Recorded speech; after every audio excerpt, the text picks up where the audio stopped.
Hello friends, welcome to Padhai passion.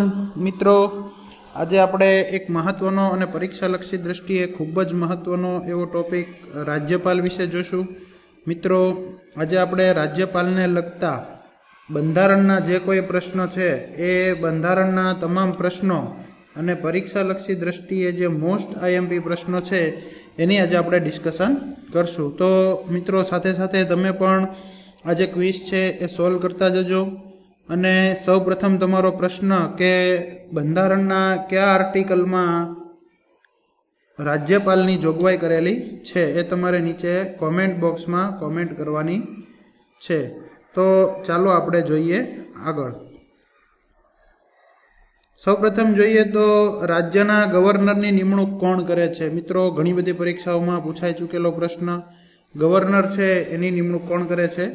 રાષ્ટ્રપતિ કરે છે. તો દરેક જે રાજ્યના ગવર્નર હોય છે, બરાબર છે.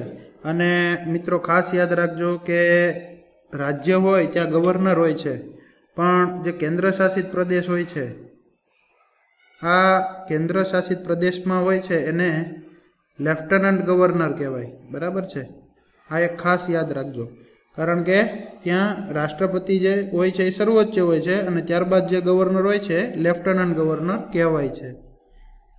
ત્યારબાદ જોઈએ તો વિધાનસભાની સભ્ય સંખ્યા કેટલી હોય છે?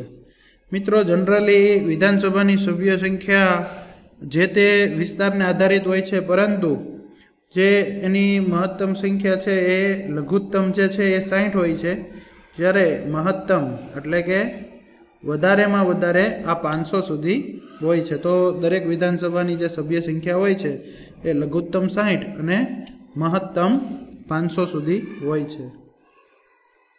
ત્યારબાદ જોઈએ તો આગળનો પ્રશ્ન. આમાં પણ જોઈ શકો છો આપ કે લઘુત્તમ અને ગુરુત્તમની વાત કરવામાં આવેલી છે. હવે આગળનો જે પ્રશ્ન છે એ ખૂબ આઈએમપી છે. એમએલસી બનવા માટે લઘુત્તમ ઉંમર શું છે અને રાજ્યના એમએલએ બનવા માટેની લઘુત્તમ ઉંમર શું છે? મિત્રો, એમએલએથી શબ્દથી તો તમે પરિચિત હશો જ, પરંતુ એમએલસી આ તમારા માટે નવો ક્વેશ્ચન છે. તો જે આપણે વિધાન પરિષદ કહીએ જેને, એ વિધાન પરિષદ એટલે કે MLC means member of legislative council. ઠીક છે. તો જે મેમ્બર ઓફ લેજિસ્લેટિવ કાઉન્સિલ એટલે કે વિધાન પરિષદ, તો વિધાન પરિષદના સભ્ય બનવા માટેની લઘુત્તમ ઉંમર અને રાજ્યના જે ધારાસભ્ય એટલે કે MLA, member of legislative assembly. ઠીક. તો આ બંનેની ઉંમર જુઓ તો અલગ અલગ હોય છે. તો તમે જુઓ કે એમએલસી બનવા માટેની જે ઉંમર છે એ કેટલી હોય છે? 30 વર્ષ, જ્યારે એમએલએ બનવા માટે લઘુત્તમ ઉંમર 25 વર્ષ હોય છે. તો મિત્રો, આ ખાસ યાદ રાખવાનું છે. ત્યારબાદ આપણે જોઈએ તો ધારાસભ્ય અને એમએલસીનો કાર્યકાળ કેટલો હોય? મિત્રો, હવે એમએલસી શબ્દથી તમે પરિચિત છો. તો જે એમએલસી છે એનો એટલે કે વિધાન પરિષદના સભ્યનો કાર્યકાળ 6 વર્ષનો છે, જ્યારે ધારાસભ્યનો કાર્યકાળ હોય છે એ 5 વર્ષે, કારણ કે ભારતમાં દર 5 વર્ષે ઇલેક્શન થતા હોય છે. તો 5 વર્ષનો સમયગાળો એમાં હોય છે. ત્યારબાદ કાર્યકાળની વાત કરીએ તો કાર્યકાળમાં તમે જુઓ કે રાજ્યની વિધાનસભા અને વિધાન પરિષદનો કાર્યકાળ કેટલો હોય છે? મિત્રો, અહીંયા બે પ્રશ્ન અલગ અલગ દ્રષ્ટિએ પૂછેલા છે, વિધાનસભા અને વિધાન પરિષદ. તો વિધાનસભાનો જે કાર્યકાળ હોય છે એ કેટલા વર્ષનો હોય છે? 5 વર્ષનો. પરંતુ વિધાન પરિષદનો જે કાર્યકાળ છે એ વિસર્જનને પાત્ર નથી હોતું. મિત્રો, આ જે વિધાન પરિષદ છે વિસર્જનને આધીન નથી હોતું, એટલે કે એને ક્યારેય એના જે સભ્યો છે અથવા એના જે કાંઈ એની બોડી છે એનું મોટા ભાગે વિસર્જન થતું નથી, એટલે એનો કોઈ ચોક્કસ કાર્યકાળ હોતો નથી. તો કેવી રીતે ચાલે છે? આ જે વિધાન પરિષદના જે સભ્યો છે અથવા વિધાન પરિષદના જે કોઈ મેમ્બર ઓફ લેજિસ્લેટિવ કાઉન્સિલ છે એ દર 2 વર્ષે 1/3 સભ્યો નિવૃત્તિ થાય છે. એટલે કે જનરલી એક સભ્યનો જે કાર્યકાળ છે એ 6 વર્ષનો હોય છે. કેટલા વર્ષનો હોય છે? 6 વર્ષનો. મિત્રો, આ પરીક્ષામાં ઘણીવાર આઈએમપી પૂછાતો હોય છે કે વિધાનસભાના જે વિધાન પરિષદના જે સભ્યો છે એનો કાર્યકાળ કેટલો હોય છે? તો એનો જે કાર્યકાળ છે એ 6 વર્ષનો હોય છે. તો મિત્રો, આપણે આ ખાસ યાદ રાખશું. વિધાન પરિષદનો જે કાર્યકાળ છે એ ફિક્સ હોતો નથી, એટલે કે વિસર્જન થતું નથી. અને એના જે દરેક મેમ્બર છે એ દર 2 વર્ષે 1/3 સભ્યો નિવૃત્ત થતા હોય છે. ત્યારબાદ જોઈએ તો યુનિવર્સિટીના વાઇસ ચાન્સેલરની નિમણૂક કોણ કરે છે? વાઇસ ચાન્સેલરને આપણે ઉપકુલપતિ કહેશું. બરાબર. તો યુનિવર્સિટી, તમામ જે યુનિવર્સિટી આવેલી છે રાજ્યમાં, એની યુનિવર્સિટીના વાઇસ ચાન્સેલરની નિમણૂક કોણ કરશે? ગવર્નર કરશે. તો ગવર્નર છે એ હોદ્દાની દ્રષ્ટિએ તમામ જે યુનિવર્સિટી છે એના કુલપતિ કહેવાશે. બરાબર છે. જ્યારે યુનિવર્સિટીમાં જે એના વતી જે લોકો વહીવટ કરે છે, યુનિવર્સિટીમાં એના જે કોઈ મેમ્બર બેસે છે એને આપણે ઉપકુલપતિ એટલે કે વાઇસ ચાન્સેલર કહેશું. તો આ વાઇસ ચાન્સેલરની નિમણૂક કોણ કરે છે? ગવર્નર કરે છે. ત્યારબાદ જોઈએ તો રાજ્ય સરકારની જે કાર્યકારી શક્તિઓ છે, વહીવટ છે, કોના નામે થાય છે? તો ગવર્નર. મિત્રો, આપ જાણતા હશો કે રાજ્ય સરકારના કોઈ પણ ઓર્ડર ઉપર લખેલું હોય છે બાય ઓર્ડર ઓફ ગવર્નર. ઠીક છે. તો રાજ્ય સરકારનો જે તમામ વહીવટ છે એ ગવર્નરના નામે થાય છે, એટલે કે રાજ્યપાલના નામેથી સરકાર વહીવટ ચલાવે છે. ત્યારબાદ રાજ્યપાલની નિમણૂક કોણ કરે છે? તો આપણે સૌ જાણીએ છીએ કે રાષ્ટ્રપતિ છે એ કોઈ પણ રાજ્યના રાજ્યપાલની નિમણૂક કરે છે. નીચે તમારે કોમેન્ટ બોક્સમાં લખવાનું છે કે કયા આર્ટિકલ અન્વયે નિમણૂક થાય છે. બરાબર છે. કોમેન્ટ બોક્સમાં ખાસ કોમેન્ટ કરજો. ત્યારબાદ આપણે જોઈએ તો રાજ્યપાલની નિમણૂક કરતી વખતે જે રાષ્ટ્રપતિ છે કોની સાથે વિચાર વિમર્શ કરે છે? તો રાજ્યના જે મુખ્ય પ્રધાન હોય છે, જે સીએમ હોય છે, એની સાથે જે રાષ્ટ્રપતિ હોય એ કન્સલ્ટ કરતા હોય છે. રાષ્ટ્રપતિ દ્વારા રાજ્યના મુખ્ય પ્રધાન સાથે આ બાબતે ચર્ચા વિચારણા કરવામાં આવે છે. ત્યારબાદ જોઈએ તો ગવર્નરના જે પગાર અને ભથ્થા છે એ શેમાંથી કરવામાં આવે છે? મિત્રો, મોસ્ટ આઈએમપી ક્વેશ્ચન છે. Most IMP. બરાબર છે. રાષ્ટ્રપતિ નિમણૂક તો કરે છે, પરંતુ તેના પગાર અને ભથ્થા શેમાંથી કરવામાં આવે છે? તો એ આવે છે રાજ્યના કોન્સોલિડેટેડ એટલે કે એકીકૃત ફંડમાંથી ગવર્નરના પગાર અને ભથ્થા કરવામાં આવે છે. મિત્રો, ખાસ યાદ રાખજો, આ મોસ્ટ આઈએમપી ક્વેશ્ચન છે. રાજ્યનું એકીકૃત ફંડ, કોન્સોલિડેટેડ ફંડમાંથી રાજ્યપાલના પગાર અને ભથ્થા કરવામાં આવે છે. ત્યારબાદ ગવર્નરની ભરતી, ભથ્થા અને વિશેષાધિકારો કોના દ્વારા નક્કી કરવામાં આવે છે? મિત્રો, આ જે બધી ટર્મ્સ એન્ડ કન્ડિશન છે એ સંસદ દ્વારા નક્કી કરવામાં આવે છે. આપણે અગાઉ જોઈ ગયા કે નિમણૂક છે એ પ્રેસિડેન્ટ કરે છે. બરાબર છે. પરંતુ એની જે કાંઈ શરતો છે એ કોના દ્વારા નક્કી કરવામાં આવે છે? ભારતની સંસદ દ્વારા.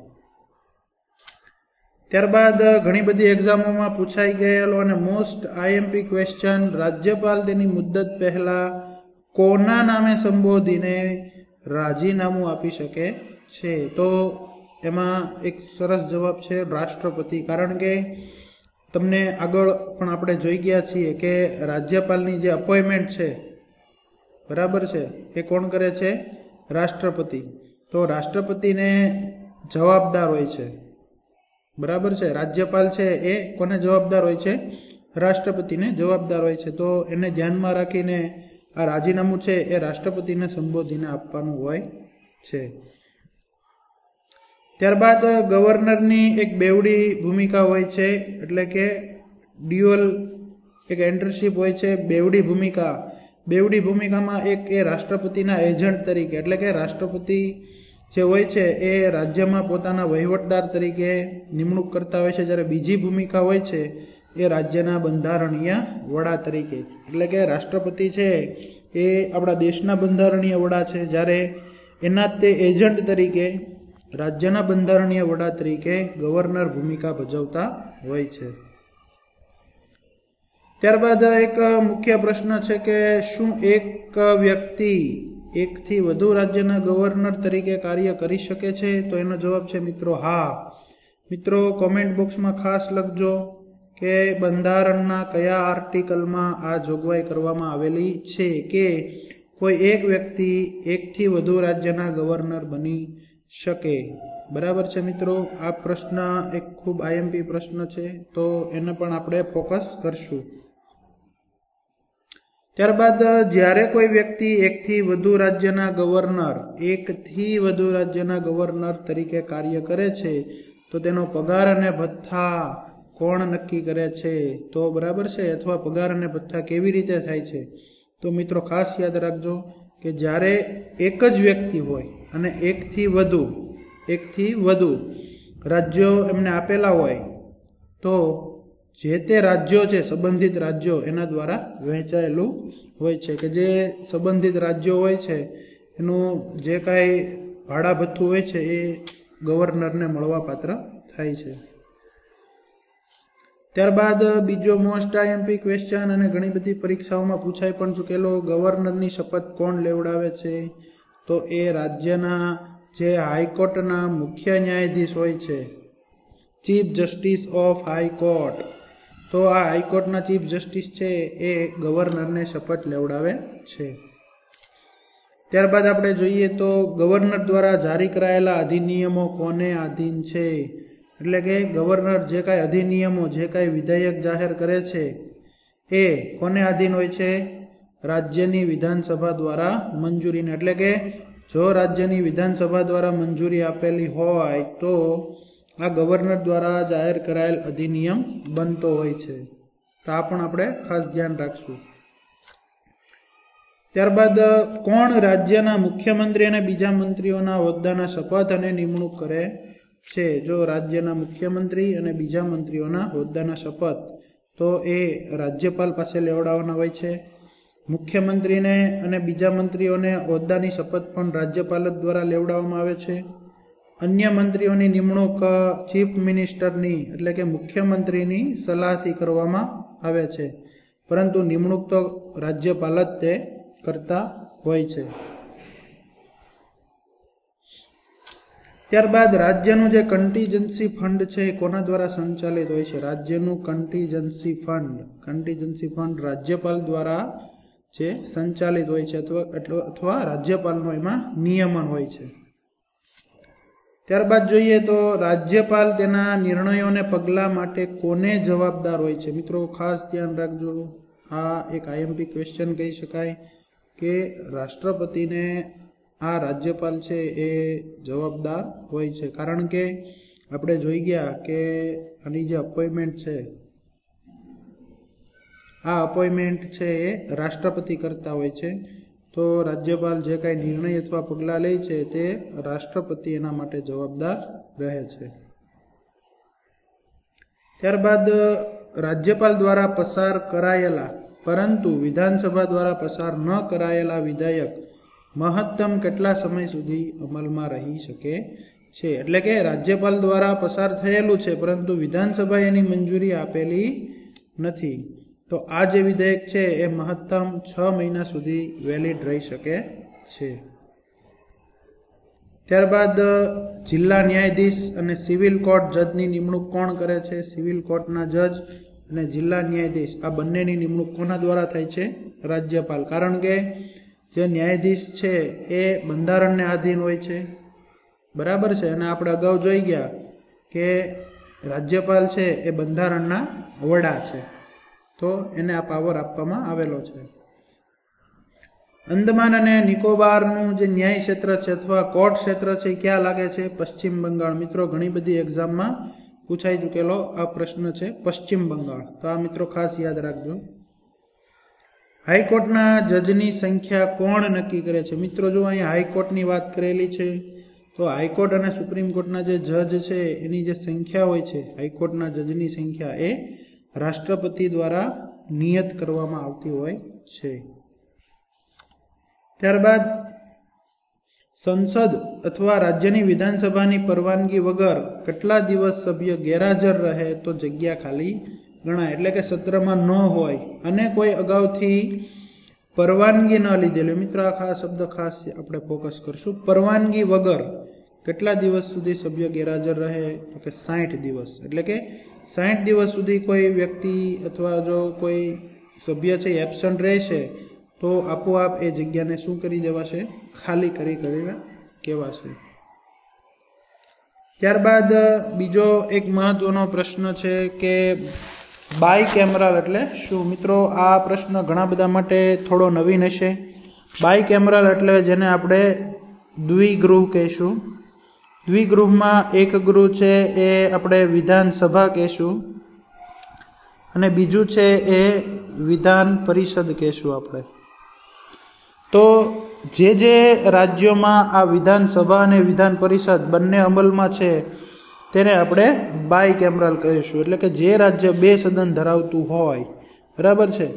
તો આની જે બંધારણની આર્ટિકલ છે 169 છે. 169માં બાયકેમરલ એટલે કે દ્વિગૃહી જે છે એની વાત કરેલી છે કે જે રાજ્યોમાં વિધાન પરિષદ હોય, ઠીક છે. પરિષદની જે વ્યાખ્યા છે એ 169માં કરેલી છે. હાલમાં આપ જાણતા જશો કે આપણા 7 સ્ટેટ એવા છે કે જેમાં વિધાન પરિષદ આવેલી છે.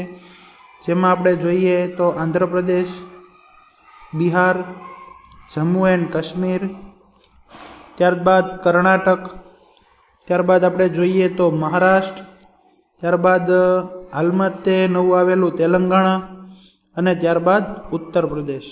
તો આ જે 7 સ્ટેટ છે હાલમાં એને 2 સદન ધરાવતા રાજ્યો છે. તો મિત્રો આ પણ એક પરીક્ષાલક્ષી દ્રષ્ટિએ આઈએમપી છે અને ઘણા બધા પરીક્ષાઓમાં આ પ્રશ્ન પૂછાતો પણ હોય છે. તો મિત્રો આપણે ખાસ યાદ રાખશું. ત્યારબાદ આપણે જોઈએ તો યુનિકેમરલ. યુનિકેમરલ એટલે કે જે રાજ્ય એક સદન ધરાવતું હોય, એટલે કે માત્ર ને માત્ર વિધાનસભા જ તે ધરાવતું હોય, તો એ જે રાજ્ય છે એને યુનિકેમરલ આપણે કહેશું. તો આપણા જે 29 રાજ્યો છે, 29માંથી આપણે જે 7 રાજ્યો કાઢી નાખીએ છીએ, બરાબર છે. તો જે બાકીના જે 23 રાજ્યો વધે છે, તો આ જે 23 રાજ્યો છે એમાં યુનિકેમરલ પદ્ધતિ એટલે કે એક સદન ધરાવતું પરિષદ છે અથવા એક રાજ્ય ધરાવતી જે વિધાનસભા છે એ છે. ત્યારબાદ જોઈએ તો વિધાન જે 2 અથવા વધુ રાજ્યો અથવા કેન્દ્રશાસિત પ્રદેશો વચ્ચે સમાય હાઈકોર્ટ સ્થાપના કરવાની સત્તા કોને છે? મિત્રો 2 અથવા વધુ રાજ્યો અને કેન્દ્ર શાસિતો વચ્ચે સમાન હાઈકોર્ટ સ્થાપના એટલે કે 2 અથવા 3 રાજ્યનું જે હાઈકોર્ટની જે સત્તા છે એ સંસદ પાસે હોય છે. સંસદ ધારે તો 2 અથવા વધુ રાજ્યો અથવા કેન્દ્ર શાસિત પ્રદેશોને મર્જ કરી અને એક હાઈકોર્ટ એની બનાવી શકે છે. ત્યારબાદ રાજ્યપાલની વાત કરીએ તો રાજ્યપાલ બનવાની ઉંમર કેટલી હોય છે? તો એની ઉંમર ઓછામાં ઓછી 35 વર્ષ હોવી જોઈએ અને સામાન્ય રીતે તેનો કાર્યકાળ કેટલા વર્ષનો હોય છે? 5 વર્ષનો હોય છે. તો આ પણ ઘણી બધી પરીક્ષાઓમાં પૂછાતો હોય છે. ત્યારબાદ રાજ્યપાલને સભ્ય મનોનીત કરવા સંબંધે કયા અધિકાર છે? એટલે કે જ્યાં MLC છે, મેમ્બર ઓફ લેજિસ્લેટિવ કાઉન્સિલ, વિધાન પરિષદ છે, ત્યાં રાજ્યપાલને કેટલા પ્રકારના જે એક્ટ છે એ મળેલા છે અથવા કેટલા પાવર્સ મળેલા છે? તો સૌપ્રથમ જોઈએ તો એંગ્લો ઇન્ડિયન સમુદાયની વ્યક્તિની નિમણૂક કરી શકે છે. મિત્રો આપ જાણો છો કે સંસદમાં એંગ્લો ઇન્ડિયન 2 સભ્યો હોય છે, જ્યારે આપણે જે જોઈએ તો વિધાન પરિષદમાં છે એ એંગ્લો ઇન્ડિયન સમુદાયનો એક સભ્યની નિમણૂક રાજ્યપાલ કરી શકે છે. ત્યારબાદ રાજ્ય પરિષદમાં 1/6 ભાગના સભ્યોની નિમણૂક કરે છે.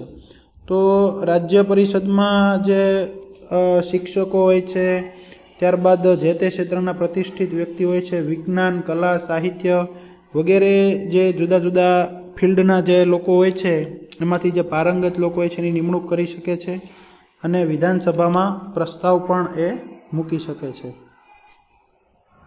ત્યારબાદ રાજ્યપાલનું રાજીનામું ખાલી પડેલ અથવા મરણ પ્રસંગે કાર્યકારી ફરજ કોણ બજાવશે?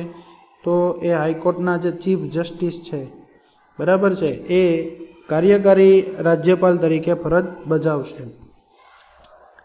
ત્યારબાદ આપણે રાજ્યપાલની વિવિધ સત્તાઓ વિશે જોઈએ તો રાજ્યપાલની મંજૂરી વગર નાણાં બિલ રજૂ કરી શકાય નહીં। જેમ આપણા પાર્લામેન્ટમાં પ્રેસિડેન્ટની મંજૂરી જોઈએ એમ રાજ્યમાં રાજ્યપાલની મંજૂરી ખૂબ જરૂરી છે। ત્યારબાદ રાજ્યપાલ છે એ રાષ્ટ્રપતિને રાષ્ટ્રપતિ શાસન માટે પણ ભલામણ કરી શકે છે અને વિધાનસભા સત્રમાં ન હોય તો પણ વિધેયક લાવવાનો જે પાવર્સ છે, આ પાવર છે એ રાજ્યપાલને આપવામાં આવેલો છે। તો મિત્રો, આ હતું આપણું રાજ્યપાલ સંદર્ભે કેટલીક મહત્ત્વની એવી જોગવાઈ અને મહત્ત્વના એવા પ્રશ્નો। મિત્રો, આશા છે કે આપને આ વિડીયો ખૂબ ઉપયોગી થયેલો હશે। આ ઉપરાંત હજી આપ ચાહતા હોય કે હજી અલગ ટોપિક ઉપર વિડીયો બને તો આપ કોમેન્ટ બોક્સમાં તમારી કોમેન્ટ આપજો, લાઈક કરજો, શેર કરજો and all of best of luck.